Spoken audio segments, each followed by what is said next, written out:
Oke, Assalamualaikum warahmatullahi wabarakatuh. Waalaikumsalam Waalaikumsalam warahmatullahi warahmatullahi wabarakatuh. Mari kita mulai pembelajaran hari ini dengan sama-sama membaca basmalah. Bismillahirrahmanirrahim. Bismillahirrahmanirrahim. Oke, hari ini kita akan belajar melanjutkan materi yang kemarin. Kita akan belajar tentang uji asumsi klasik regresi. Di soal yang kemarin itu kita sudah menyelesaikan soal sampai E, dari A sampai E. Tinggal soal yang terakhir. Soal yang terakhir itu ujilah apakah asumsi klasik regresi terpenuhi pada taraf nyata alfa 5%. Oke. Kita lihat apa yang dimaksud dengan asumsi klasik regresi. Asumsi klasik regresi sebenarnya ada 6. Kita belajar 3 yang wajib Anda ketahui. Yang pertama, regresi itu tidak ada multikolinier. Seperti itu. Yang kedua, tidak ada heteroskedastis. Yang ketiga, tidak ada autokorelasi. Seperti itu. Nah, jadi 3 hal inilah yang akan kita pelajari. Tidak ada multikolinier, tidak ada heteroskedastis, dan tidak ada autokorelasi. Mari kita lihat satu persatu, kita akan bahas satu persatu apa saja asumsi-asumsi klasik regresi itu. Jadi ini saya sudah membuat ringkasannya dalam bentuk jadi multikoliniaritas itu ada definisinya, konsekuensi secara teoretis jika tidak terpenuhi seperti apa terhadap persamaan garis regresi, konsekuensi secara praktis jika tidak terpenuhi juga seperti apa, cara mengetahui ada tidaknya multikolinier, dan cara mengatasi jika persamaan regresi tersebut mengandung multikolinier. Nah, saya minta kepada Anda untuk mencari definisi dan seterusnya kecuali yang saya tebalkan di sini. Jadi yang hari ini kita akan membahas yang saya tebalkan ini, gimana cara mengetahui sebuah persamaan regresi itu mengandung multikolinier atau enggak. Mari kita lihat. Secara teoritis, cara mengetahui ada atau tidaknya multikolinier, langkahnya bisa Anda lihat di slide. Yang pertama adalah saya harus mencari nilai koefisien korelasi parsial antara X1 dan X2. Kenapa X1 dan X2 ini berkaitan dengan definisi? Jadi nanti definisinya tolong Anda cari, tolong Anda tambahkan ke catatan Anda, saya langsung ke cara mengetahuinya saja. Jadi begitu Anda mencari nilai koefisien korelasi parsial antara X1 dan X2, lambangnya Rx1, X2, Rx1, X2 punya rumus N sigma X1, X2, sigma X1 dikali sigma X2, per akar N kali sigma X1 kuadrat min sigma, mohon maaf, ini kurang sigmanya seperti itu ya. Nanti saya coba benarkan di file yang saya kirim ke grup WA ya. Jadi sigma X1 dikuadratkan seperti itu. Nah, langkah kedua Anda mencari nilai koefisien determinasi parsial antara X1 dan X2. Caranya gimana? Lambangnya R besar kuadrat X1 X2. Caranya hasil pada langkah A ini tinggal dikuadratkan saja seperti itu. Langkah berikutnya adalah Anda mencari nilai VIF. VIF itu apa? VIF itu variance inflation factor. Variance inflation factor punya rumus 1 per R kuadrat, jadi hasil dari B 1 per R kuadrat, 1 minus seperti ini. 1 minus R kuadrat X1, X2, seperti itu. Nah, apa kesimpulannya? Jika nilai VIF-nya kurang dari 10 dikatakan tidak ada multikolinier. Jika nilai VIF-nya lebih dari 10 dikatakan ada multikolinier. Itu secara teoritis cara mengetahui ada tidaknya multikolinier. Nah, hari ini kita akan coba belajar menghitung secara Excel seperti apa. Saya sudah siapkan di Excel-nya. Jadi kemarin saya punya persamaan seperti ini.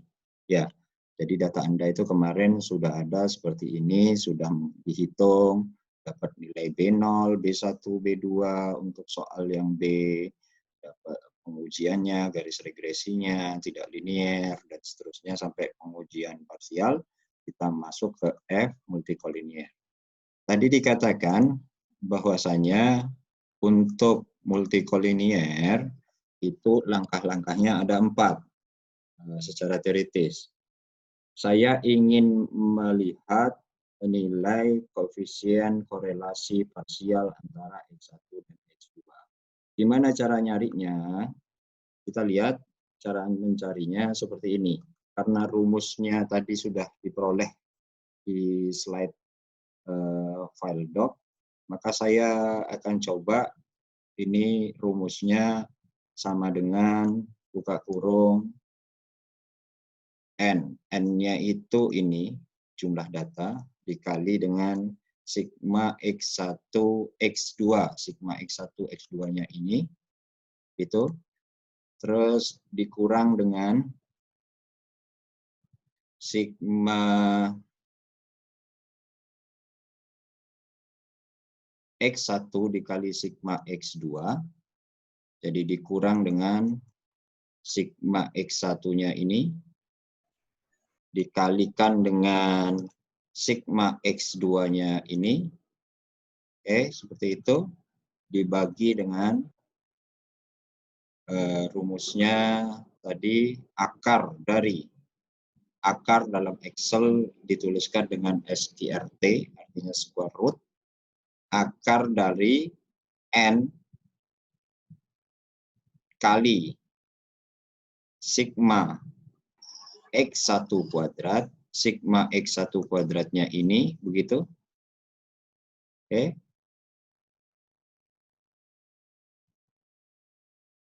Seperti itu, dikurang dengan sigma X1, ini sigma X1-nya dikuadratkan kalau Excel pakai tanda caping, angkat 2 seperti ini, tutup kurung, seperti ini, dikali dengan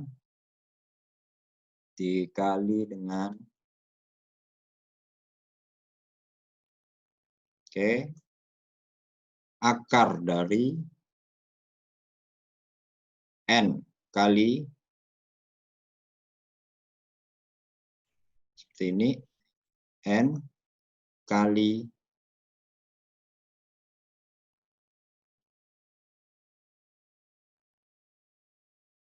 N kali sigma X2 kuadratnya ini, begitu. Tutup kurung.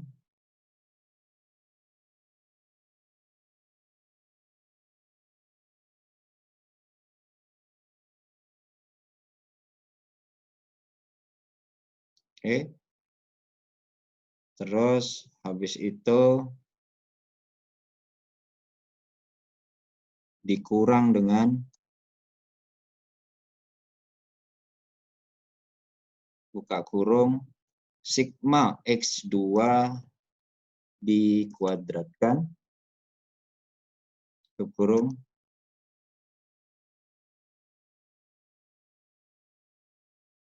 Oke. Sehingga diperoleh hasil seperti ini, 0,866. Ada pertanyaan sampai sini dulu? Halo? Ada yang mau nanya? Jelas ya? Jelas, Pak. Oke, nanti Jelas, tinggal dicoba di buku masing-masing, di situ masing-masing. Nanti saya akan share di file doc-nya untuk belajar menghitungnya seperti apa. Nah, berikutnya Anda mencari nilai koefisien determinasi parsial R besar kuadrat X1 X2. Rumusnya apa? Tinggal hasil dari langkah yang ini Anda kuadratkan.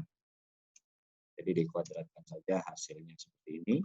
Nah, setelah tahu hasil ini, maka Anda bisa mencari nilai VIF-nya, punya rumus 1/1 dikurang dengan nilai langkah sebelumnya. Maka ini hasilnya VIF-nya. Kalau melihat aturan, aturan dari VIF itu kalau nilai VIF-nya lebih dari 10 dikatakan ada multikolinier. Maka karena nilai VIF-nya kurang dari 10 dikatakan kesimpulannya tidak ada multikolinier. Ada pertanyaan untuk uji asumsi klasik regresi yang pertama? Tidak, Pak. Tidak, Pak. Jelas ya? Jelas ya? Jelas, Pak. Oke, jelas. Oke. Selanjutnya kita akan ke uji pengujian heteroskedastisitas. Oke, pengujian heteroskedastisitas teorinya seperti ini.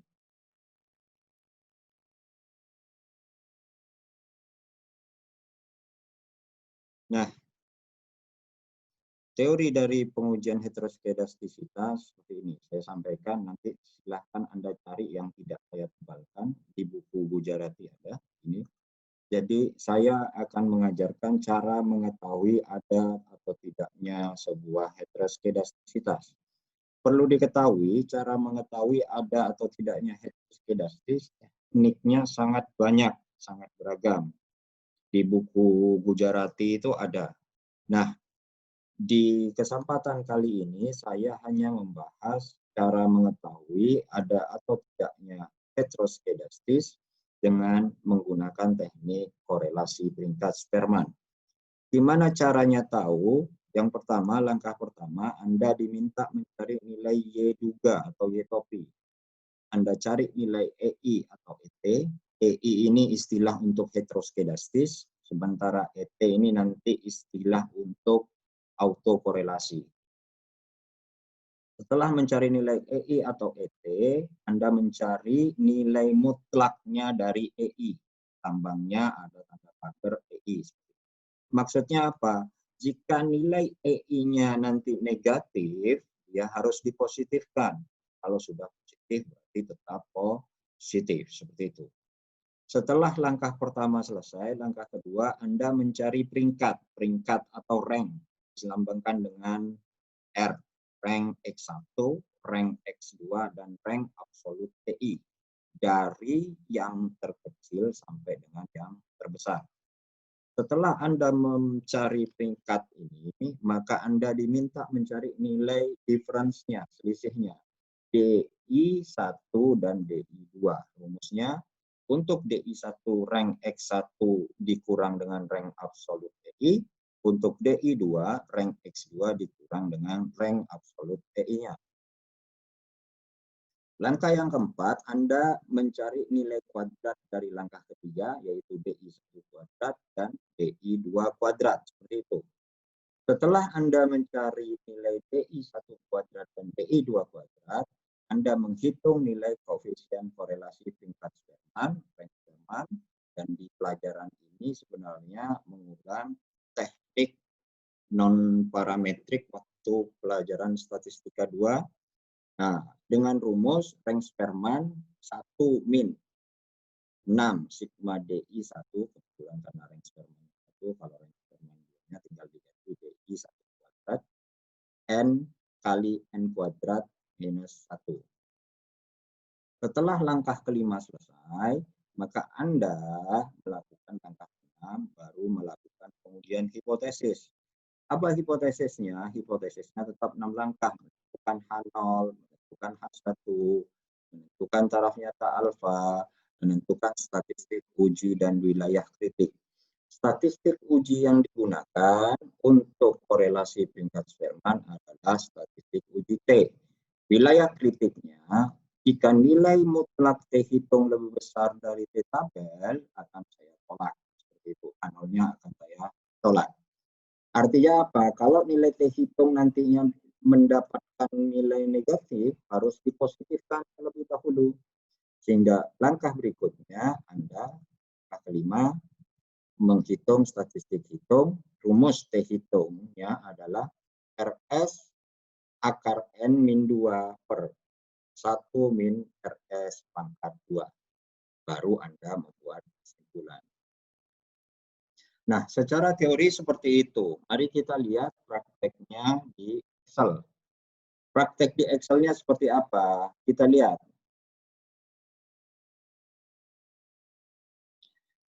Nah, karena praktek di Excel-nya tadi diminta mencari Y topi, Anda cara mencari Y topi atau Y duga, nilai dugaan bagi Y, caranya adalah seperti ini.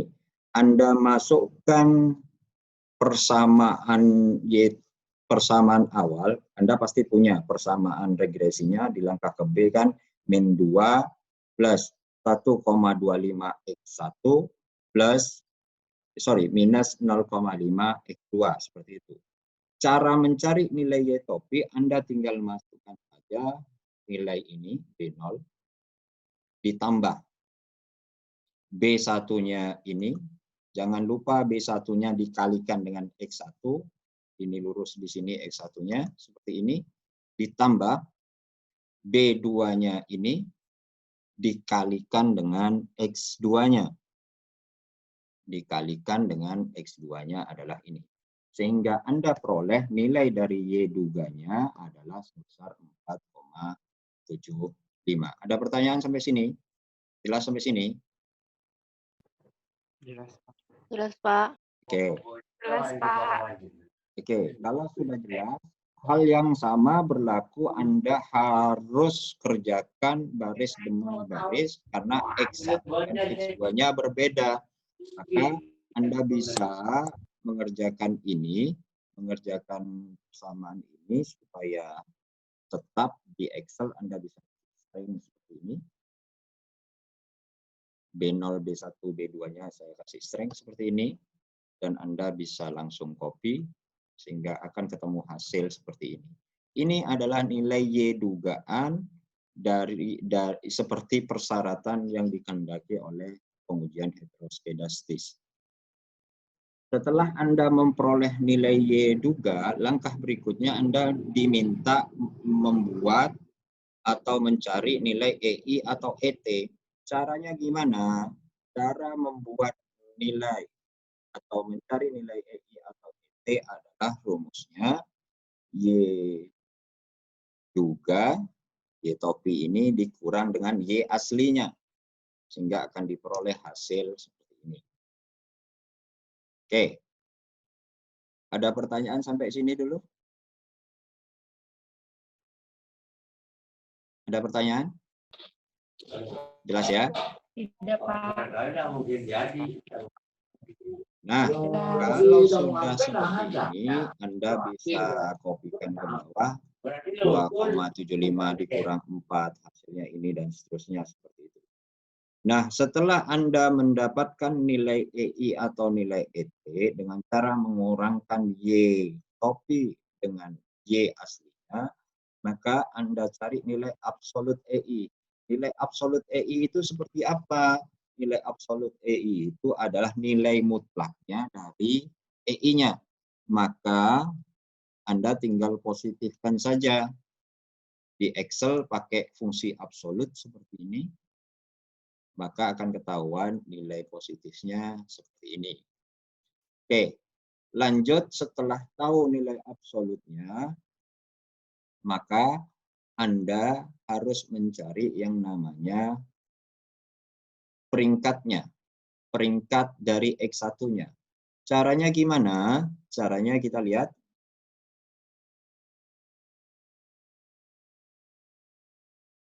Oke, ini nilai X1. Ini nilai X1-nya. Oke, kita membuat peringkat X1 mulai dari yang terkecil sampai yang terbesar. Data X1-nya, perhatikan fokus. Dari yang terkecil mana? 6, Pak. 6. Kalau yang terkecil 6, berarti 6 saya kasih peringkat 1, seperti itu. Jelas ya? Oke. Lanjut setelah 1, berarti angkanya berapa X1-nya ini? 7. 7. 7-nya ada berapa? 2, 3. Berarti 7 itu sebenarnya peringkatnya peringkat 2, begitu ya. 3 dan 4. Kita berhenti di angka 4. Ingat, karena angka 7 ini angkanya sama semua, peringkatnya juga harus sama. Cara menyamakannya seperti apa? Kita tinggal tambahkan 2 tambah 3 tambah 4 dibagi dengan 3. Karena 7-nya ada sebanyak 3. Maka caranya adalah 2 tambah 3 tambah 4 dibagi 3. Hasilnya berapa? 3.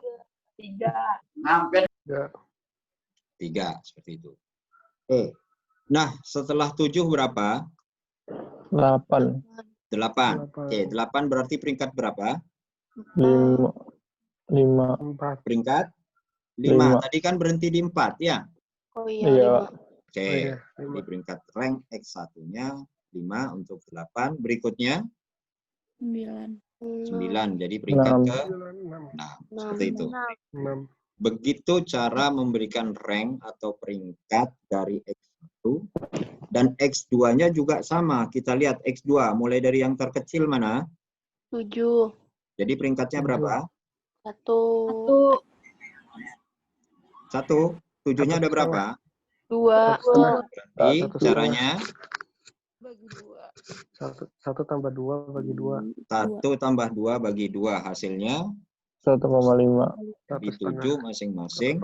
Peringkatnya 1,5. Seperti itu. Nah, setelah 7 berapa? 8. 8, 3 dan 4. 4 bagi 2. 8 dan 4. 7 bagi 2, 3,5, Pak. 3,5. Jadi kan peringkatnya harusnya kan 3, 4. 3 tambah 4 dibagi 2, hasilnya 3,5. Jadi yang 8 ini peringkatnya peringkat 3,5. 9. Habis itu 9 jadi peringkat keberapa? 5,5. 5 dan 6. 5 tambah 6 dibagi 2. Jadi 5,5. Yang ini 5,5. Nah, untuk absolut EI, perhatikan absolut EI, bukan EI-nya. Jadi ini yang absolutnya setelah dimutlakkan. Peringkat 1-nya mana? 0. 0. Peringkat 1. Terus? 0,5. 0,25. Ada berapa? Ada 2. 1. Ada 2. 2 dan 3. Wah, nganteng ini 1, 2, 3. Yang benar mana nih? 2,5.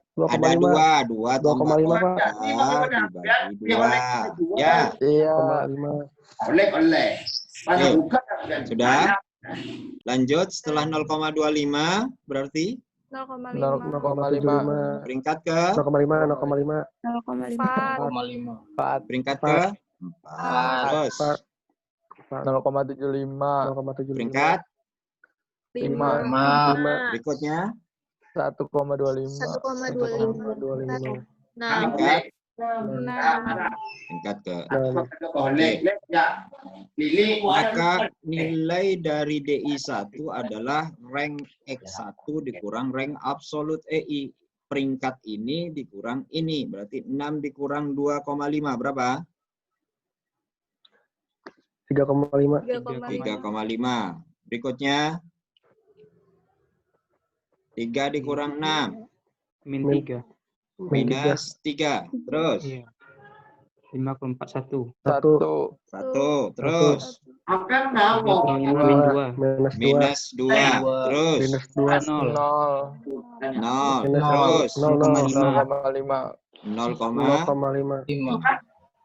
Untuk 5. DI2-nya berarti saya harus nyari. Nyarinya gimana? Kita lihat. Berarti rank X2-nya ini, rank absolut EI-nya ini. Berarti berapa? 3. 3. Terus Minus 2,5. berapa? Ayo. Minus 2,5. Minus 2,5. 2,5. Terus 1,5. 1,5. 1,5. Terus Min 1,5. Minus 1,5. minus 1,5. 1,5. Terus 5. 0,5. Minus. minus apa enggak? 0,5. 0,5. Enggak, Pak. Terus 0,5. berapa? Min 1. Minus. Minus 1. Oke. Ada pertanyaan sampai sini dulu? Jelas, Ya, Pak. nggak ada. Ada pertanyaan? Tidak, Pak. Oke, ada pertanyaan sampai Tidak, sini? Pak. Tidak, Pak. Oke. Kalau enggak, kita coba lihat sebentar dulu. Nah,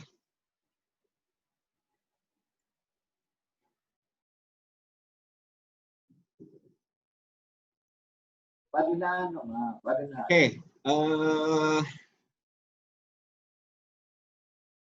Share screen-nya kelihatan? Kelihatan. Pak. Halo, share screen-nya kelihatan? Kelihatan. Pak. Kelihatan, Oke. Pak. Kelihatan, Pak. Sebentar ya.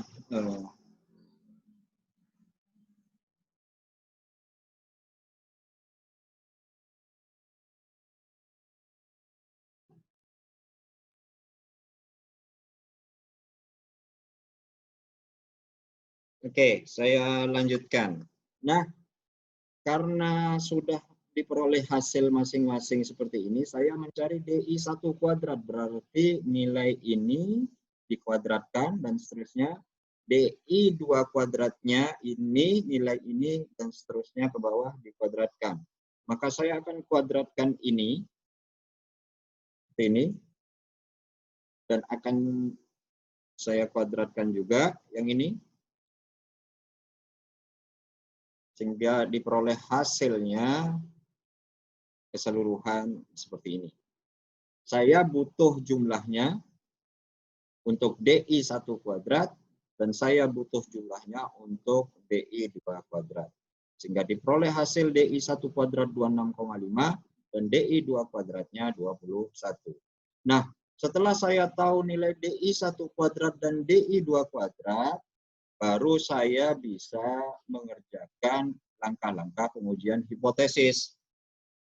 Mari kita lihat apa saja langkah-langkah pengujiannya sesuai dengan teori.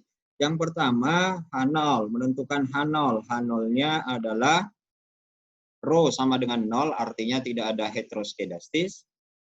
Yang berikutnya, yang kedua adalah menentukan H1. H1-nya rho tidak sama dengan 0, artinya ada heteroskedastis, alfanya ditetapkan 0,05, seperti itu. Statistik uji dan wilayah kritiknya menggunakan uji T, T-nya T tabel, alfanya dibagi 2. Kenapa dibagi 2? Karena ada tanda tidak sama dengan. Kalau ada tanda tidak sama dengan menunjukkan pengujian dua arah yang punya konsekuensi logis, alfanya harus dibagi 2, seperti itu. Nah, T tabelnya rumusnya T alfa per 2 V, di mana V-nya punya rumus N-2, seperti itu.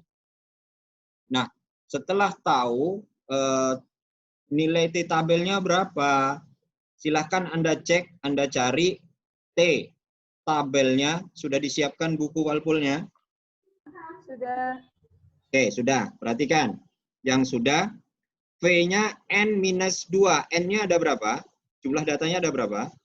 6. 6 dikurang 2. 4. Berarti V-nya sama dengan 4, begitu? Ya. Ya. Alfanya 0,05 dibagi 2. 0,05 dibagi 2 berapa? 0,25. 0,025. Cari yang alfanya 0,025. P-nya sama dengan 4. Berapa hasilnya? 2,776. Oke. Berapa? 2,776. 2,776. Ya. Kalau di Excel seperti apa cara mencarinya? T-tabel. T-tabel cara mencari di Excel ada rumus, kita bisa pakai rumusnya T INV buka kurung probability peluangnya alfanya berarti kita masukkan 0,05 seperti itu, koma ada degree maksudnya degree of freedom, maksudnya derajat bebas. Ini V-nya. V-nya kita punya V-nya sebanyak 4 seperti itu. Oke. Diperoleh hasil 2,776. Sama ya dengan di buku Anda ya? Iya. Oke, seperti itu. Nah, kita lihat setelah ada T-tabel seperti ini Anda peroleh, Anda mencari sekarang yang namanya koefisien korelasi peringkat Spearman-nya. Anda tahu rumus rank Spearman tadi ada yang nyatet tadi? Nggak ada? Oke, Belum, saya Pak. ulang. Belum. Ya. Rumus rank Spearman tadi adalah 1 minus 6 sigma DI kuadrat per N kali N kuadrat min 1. Artinya saya mau mencari koefisien korelasi peringkat Spearman yang pertama, berarti sama dengan 1 dikurang, begitu, buka kurung, 6. Rumusnya 6 kali sigma DI 1 kuadrat yang ini, ya, seperti itu, tutup kurung, dibagi, buka kurung, N-nya 6, dikali dengan, buka kurung, N kuadrat, ini N-nya, dikuadratkan, dikurang 1, tutup kurung, seperti itu. Oke, saya enter. Diperoleh koefisien korelasi peringkat Spearman pertamanya sebesar 0,243.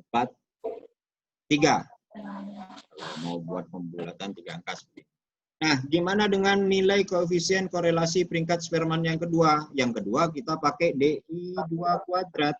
Berarti rumusnya apa? Sama, masih sama dengan 1 dikurang kurung, begitu, 6 kali sigma DI2 kuadratnya, yang 21 ini, begitu, bagi buka kurung, N-nya 6, dikali dengan, buka kurung, N kuadrat, dikurang 1, tutup kurung, sehingga hasilnya diperoleh koefisien korelasi peringkat Spearman yang keduanya sebesar 0,400.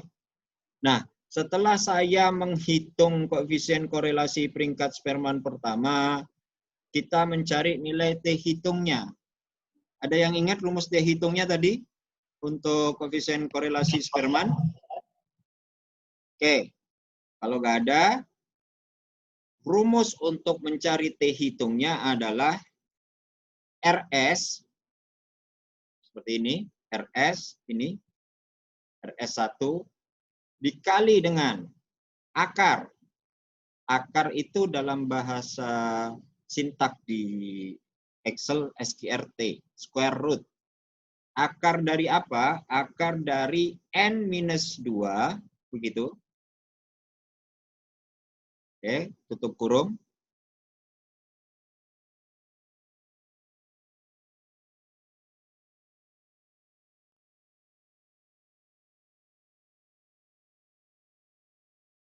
Dibagi dengan akar dari SQRT dari rumusnya 1 dikurang buka kurung RS-nya ini dikuadratkan, tutup kurung.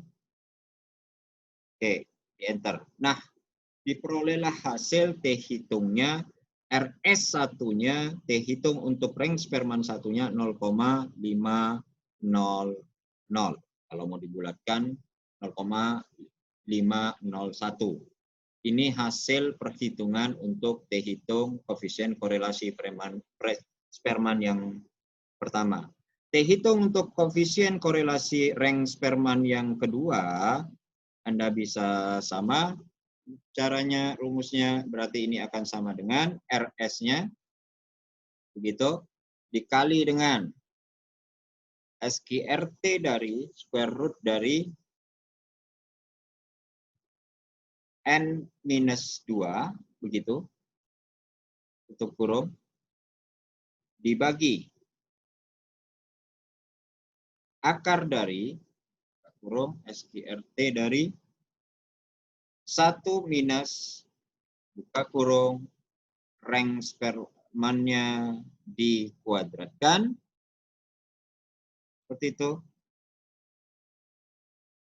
Enter, ini hasilnya untuk T hitung koefisien korelasi rank Spearman yang kedua. Nah, gimana cara menyimpulkannya? Ingat tadi Anda tahu di wilayah kritik, kalau nilai mutlak T hitung lebih besar dari T tabel, tolak H0. Kita lihat, T hitung untuk koefisien korelasi rank Spearman yang pertama, nilainya berapa? 0,501. Lebih besar, lebih kecil dari T tabel? Lebih kecil. Lebih kecil. Kalau lebih kecil berarti terima apa tolak H0? Tolak. Tolak. Kalau lebih Tolak. besar tolak H0. Kalau lebih Tolak. kecil, Terima. Tolak. Terima. lebih kecil, Terima. terima H0. Kalimat terima H0-nya apa? Tidak ada heteros. Kedis. Oke, berarti karena nilai T hitungnya lebih kecil dari T tabel, berarti terima H0, yang berarti tidak ada heteroskedastis. Kita lihat koefisien korelasi rank Spearman yang keduanya. Nilainya berapa T hitungnya? 0,873. Lebih besar, lebih kecil dari T tabel? Lebih kecil. Kalau lebih kecil terima tolak H0? Terima. Terima H0. Kalau terima H0 berarti? Terima Heteroskedastis. Jadi seperti itu. Jadi kita sudah menyelesaikan pelajaran 2 di persamaan garis regresi. Asumsi pertama, multikoliniarnya tidak ada, begitu. Kenapa? Karena nilai VIF-nya 4. Di asumsi klasik yang kedua, uji heteroskedastis, ternyata tidak ada heteroskedastis, seperti itu. Saya lanjutkan ke uji autokorelasi. Oke, kita coba lihat uji autokorelasi seperti apa sih teorinya. Oke, mari kita lihat autokorelasi. Sekali lagi saya minta untuk definisi yang tidak ditebalkan, silakan Anda cari di buku Anda tuliskan di catatan Anda, supaya Anda mudah nanti saat mengetahui kalau ujian keluar misalkan teoritis dan seterusnya. Nah, asumsi autokorelasi. Saya hanya ngajarin cara mengetahui ada tidaknya autokorelasi. Di buku Gujarati Anda itu ada banyak teknik untuk mengetahui ada tidaknya autokorelasi. Tetapi di pertemuan hari ini kita hanya membahas gimana cara mengetahui ada tidaknya autokorelasi hanya dengan menggunakan Durbin Watson. Kita lihat langkahnya seperti apa. Yang pertama, cari nilai Y duga atau Y topi. Sama persis dengan langkah di heteroskedastis. Dan cari nilai EI atau ET-nya. Nah, istilah ET ini istilah untuk autokorelasi. Langkah berikutnya cari nilai ET min 1. Langkah berikutnya cari nilai ET kuadrat. ET min 1 kuadrat. Langkah yang keempat, cari nilai Durbin Watson hitung. Jadi nilai Durbin Watson hitung seperti itu. DW hitungnya punya rumus sigma ET min 1 kuadrat dibagi dengan sigma ET kuadrat. Baru Anda bisa melakukan pengujian hipotesis. Jadi hipotesis di pengujian autokorelasi, rho sama dengan 0 artinya tidak ada autokorelasi baik positif ataupun negatif. H1-nya rho tidak sama dengan 0 berarti ada autokorelasi baik positif atau negatif. Alfanya sama dengan 0,05 sudah ditetapkan dari soal. Statistik uji dan wilayah kritiknya seperti apa? Statistik uji dan wilayah kritiknya akan bergantung dengan yang namanya N, jumlah data. N-nya berapa jumlah datanya, begitu. Akan bergantung dengan apa lagi? Akan bergantung dengan nilai alfanya. Alfanya berapa? Alfanya berapa? Kebetulan ini kita tahu N kita ada sebanyak berapa? Sebanyak 6 ya. Seperti itu. 6. Alfanya 0,05. K. K itu jumlah variabel X yang digunakan.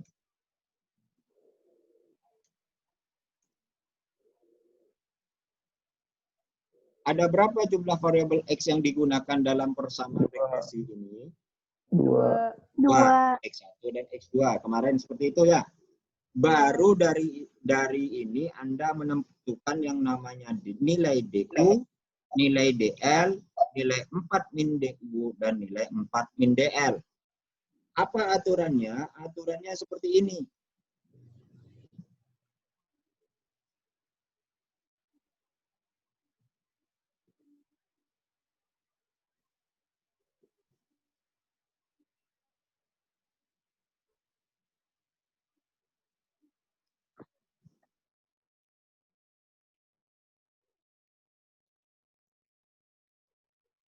Oke, aturannya seperti apa? Jadi baris, perhatikan ini ya. Ini yang namanya DL, D lower. Ini yang namanya DL. Yang saya tandain dengan kursor, DL. Setelah DL, berikutnya ini yang namanya DU, D upper, nilai Durbin-Watson atas. Berikutnya setelah DU ini adalah 4 min DU. Ya. Berikutnya setelah 4 min DU ini adalah 4 min DL. Terakhir ada di angka 4 seperti ini. Jadi mulainya dari 0 sampai 4. Begitu penilaian untuk Durbin-Watson tabel. Jadi kalau nilai DW Durbin-Watson hitungnya nanti antara 0 sampai DL, maka dia disebut keputusannya ada autokorelasi positif. Kalau antara DL sampai DU, maka keputusannya adalah zona tanpa keputusan. Kalau antara DU sampai 4 min DU nilai Durbin-Watson hitungnya, maka dia dikatakan tidak ada autokorelasi baik positif atau negatif. Antara 4 min DU sampai 4 min DL itu disebut zona tanpa keputusan, dan 4 min DL sampai 4 disebut ada autokorelasi negatif. Jadi itu aturan wilayah kritik untuk Durbin-Watson, seperti itu.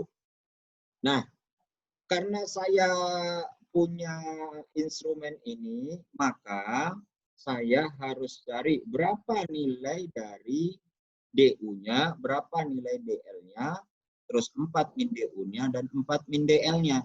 Caranya gimana? Caranya Anda harus menggunakan tabel Durbin-Watson. Ada yang sudah mendownload tabel Durbin-Watson-nya? Belum, Pak. Belum. Oke. Kalau belum, kebetulan saya sudah mendownload. Jadi saya sudah download tabel Durbin-Watson. Oke, saya share di sini. Nah, ini tabel Durbin-Watson, bentuknya seperti ini. Jadi tabel Durbin-Watson alfanya 5% atau 0,05, N-nya ada, jumlah datanya, K ini jumlah variabel X-nya. Kebetulan contoh kasus kita kemarin N-nya 6 ya. Iya, Pak. Iya, Pak. K-nya jumlah variabel X-nya 2 ya? 2. Iya. Maka DL dan DO-nya tidak ada di sini. Kita asumsikan, kita tambah data, N-nya jadi 7 saja ya, supaya mudah nanti menghitungnya seperti apa. Gitu ya.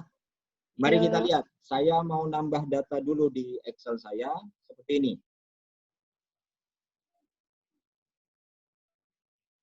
Oke, saya tambahkan data saya seperti ini.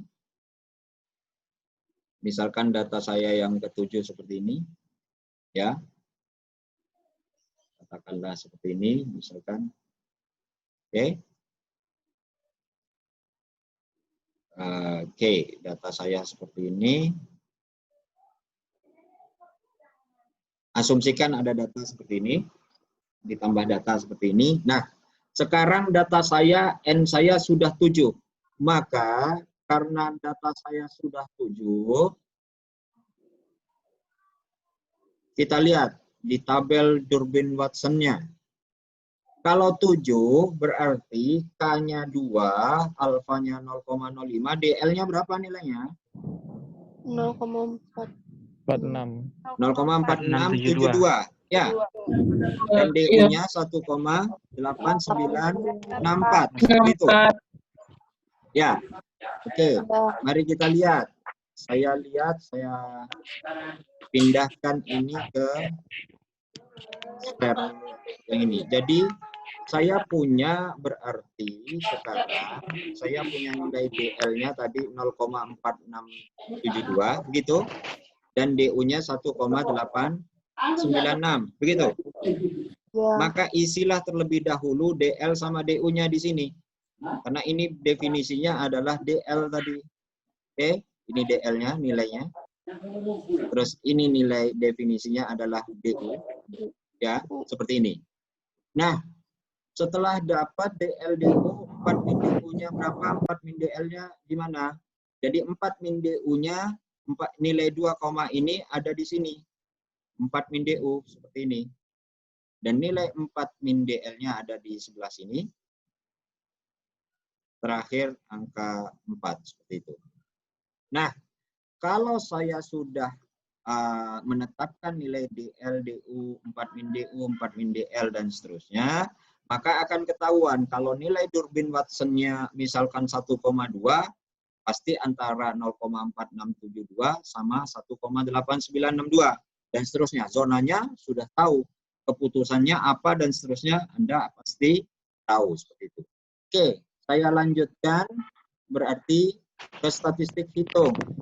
Statistik hitungnya seperti apa?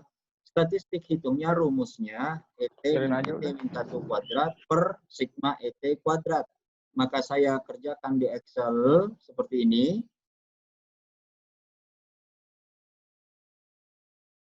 Sebelumnya kita cari dulu ya ET-nya ya. Sebelumnya ya.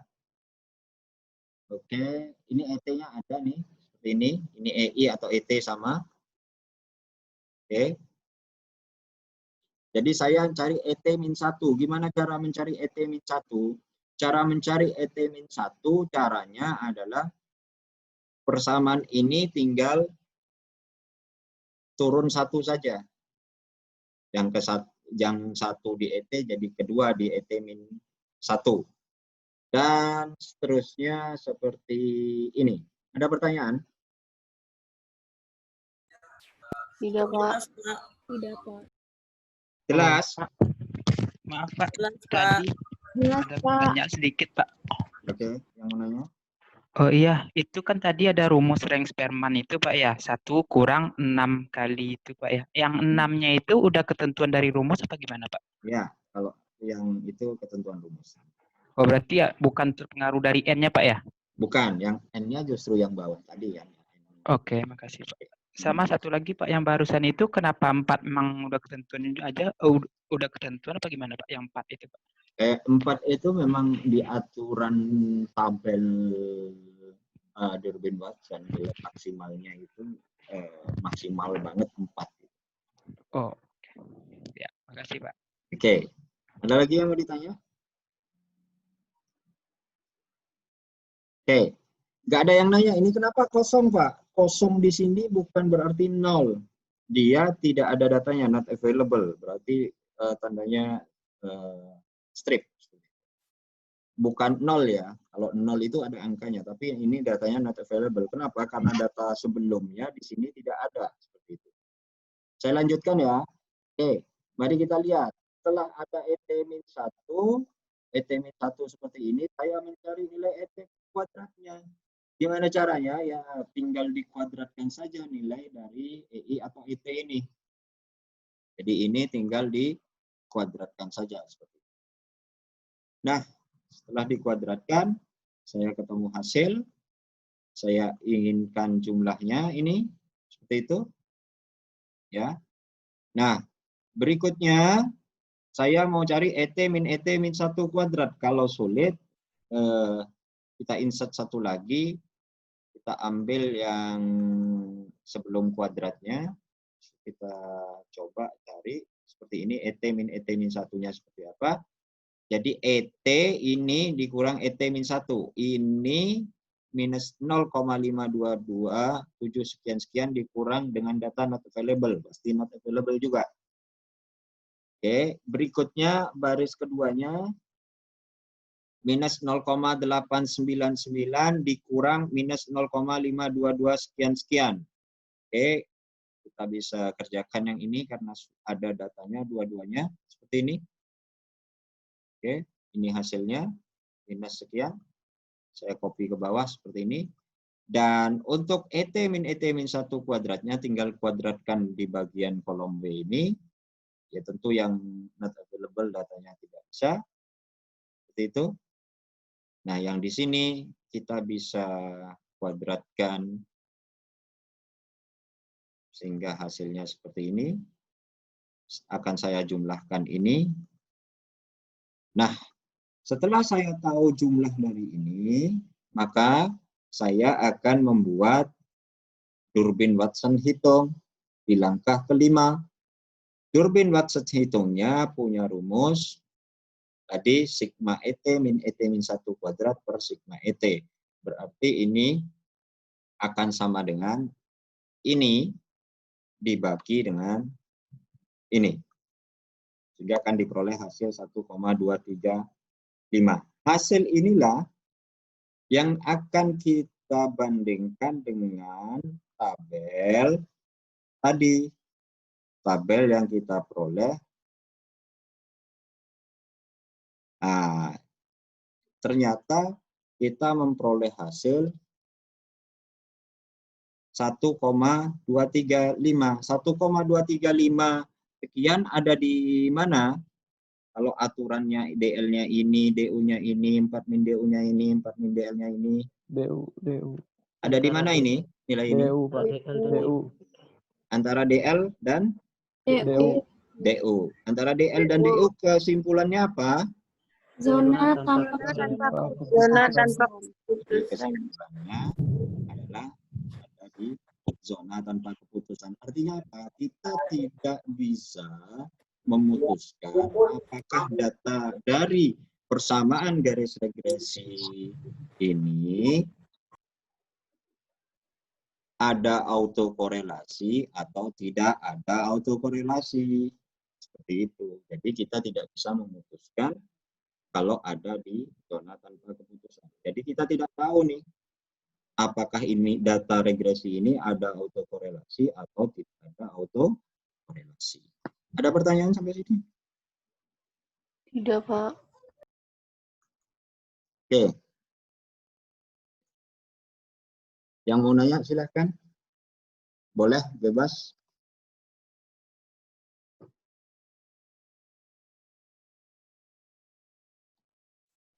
Halo, ada yang mau nanya? Tidak. Pak, nanya dong. Oke. Kan tadi N yang kita punya kan 6 ya? Ya. Di tabel nggak ada. Kita tambahin 1 jadi 7. Itu nggak apa-apa, Pak. Nanti kalau misalnya di ujian kita kayak sama gitu masalahnya, kasusnya. Enggak, kalau ujian datanya saya pertimbangkan minimal 7. Ujian lebih banyak datanya, guys. Ya, ujian lebih banyak, guys. Datanya, guys. Bukannya, guys. Ya, itu karena memang kasusnya kemarin memang kurang saja. untuk ini. Ya. Jadi insya Allah nanti saya coba ngasih latihan soal di online learning UHAMKA Anda dengan data yang agak banyak, misalkan 10, tentu Anda bisa tahu nanti ini, oh kalau 10 seperti apa dan seterusnya. Seperti itu. Jelas ya? Jelas, Pak. Jelas, Pak. Jelas, Pak. Iya, Pak. Ayo dong, nanya dong. Ya, siapa yang mau nanya?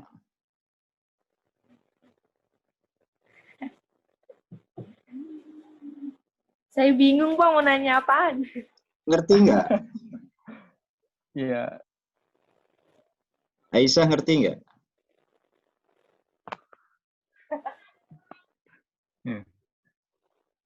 Yo, yang nanya, yang bingung yang mana? Aisyah mana? Ayo Aisyah, mau nanya apa?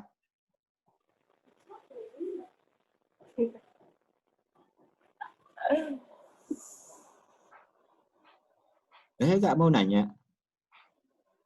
Mau nanya, Pak. Ya, Itu Andrika. tentang kesimpulan yang sebelum autokorelasi tadi, Pak, masih membuat kesimpulannya itu saya kan ada tuh tadi H0 apa sih namanya? Boleh lihat lagi nggak slide-nya, Pak? Maaf, Pak. Yang sebelum pas membuat kesimpulannya, Pak.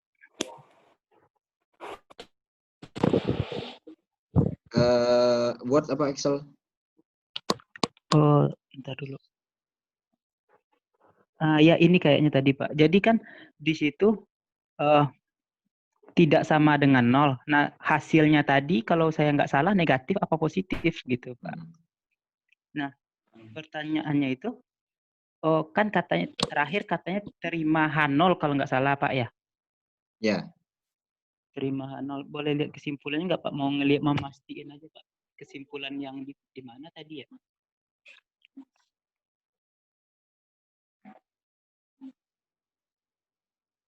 Oke, ini. Ya, bentar, Pak. Tadi lupa screenshot, cuman saya mau ngelihat lagi. Tanya dulu orang tadi.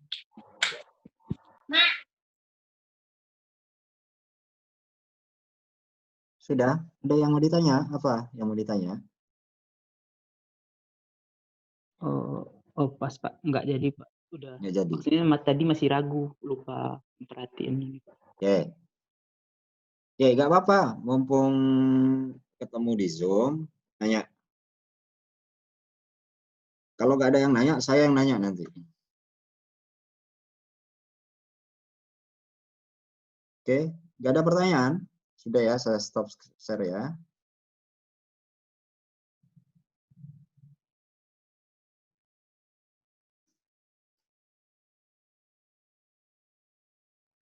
Oke. Kalau nggak ada pertanyaan, saya mau masukkan Anda. Anda lebih enak belajar Zoom seperti ini atau YouTube? YouTube, Pak. YouTube. YouTube, Pak.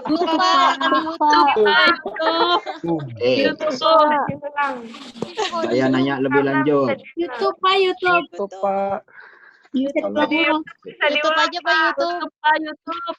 Iya, Pak. YouTube aja, Pak. Pak, YouTube aja, Pak. Bisa diulang-ulang, Segini Pak. saya tegang, Pak. Saudara, mohon bersabar. Nanti subscribe-nya banyak, Pak. YouTube, Pak. Oke. YouTube. Oke, kalau memang seperti itu, YouTube, ya nanti Zoom ini bagi yang mau belajar lagi, kalau saya unggah, saya upload di YouTube. Supaya apa? Tadi Anda juga bisa mengulang dan seterusnya. Iya. Harapan saya seperti itu. Nah, memang kalau pembelajaran di YouTube itu lebih santai. Cuma saya harus nanya, apakah Anda ngerti penjelasan saya di YouTube? Ngerti, Pak. Ngerti, Pak. Ngerti, Pak. Karena kan bisa diulang-ulang. Iya, Pak. Ngerti banget, Pak. Kelas. Oke. Banyak catatan jadinya. Iya, betul, Pak. Enggak, karena begini, bagi sebagian teman-teman mahasiswa saya khawatir meskipun saya tapi justru ada hal lain seperti itu. Tapi kalau Anda emang menginginkan YouTube, oke. pembelajaran hari ini karena saya recording, saya akan upload di YouTube paling lambat besok, Allah. Ya, oke. Kalau nggak ada pertanyaan, Terima kasih Pak. oke. Kalau nggak ada pertanyaan, kita akhiri sama-sama dengan baca hamdalah. Pak, kamu ulang Pak, tadi ada yang suara yang pelan. Yang mana? Tadi ada rekamannya, ada yang pelan suaranya. Jadi dibikin ulang aja di YouTube Pak. Rekam ulang. Rekam ulang. Yang Coba. yang kecil suara yang mana, bagian yang mana? Ya Allah. Enggak apa-apa. Nanti belajar pakai bahasa isyarat saja, kan ada bibir saya berkebik. Apanya nge-lag dia apa jadinya? Suaranya kayaknya. Banyak duduk sini Pak, nggak kedengeran. Ya, kalau geluduk salahin saya, di sini nggak geluduk. Ya, sudah ya. Mari kita akhiri sama-sama dengan baca hamdalah. Alhamdulillahirobbilalamin. Oke, kurang dan lebihnya mohon maaf. Assalamualaikum warahmatullahi wabarakatuh. Waalaikumsalam warahmatullahi wabarakatuh. Terima kasih Pak. Terima kasih Pak. Terima kasih Pak. Terima kasih.